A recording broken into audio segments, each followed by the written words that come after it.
IFM News Express.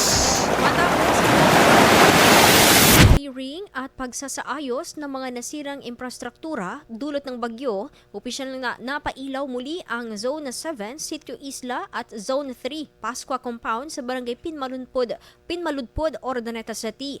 Naisaayos din ng linya ng kuryente ng Don Alipio Fernandez Senior Integrated School na malaking tulong upang maibalik ang normal na operasyon ng paaralan.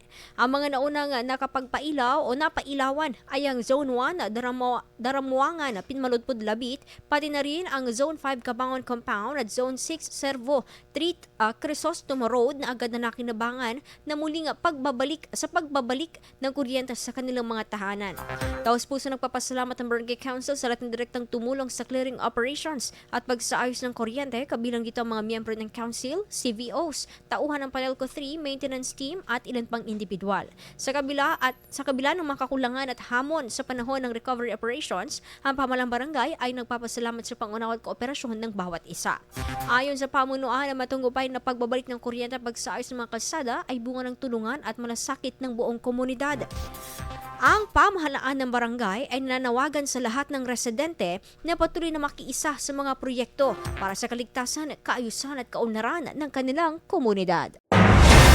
IFM News. IFM News. IFM News.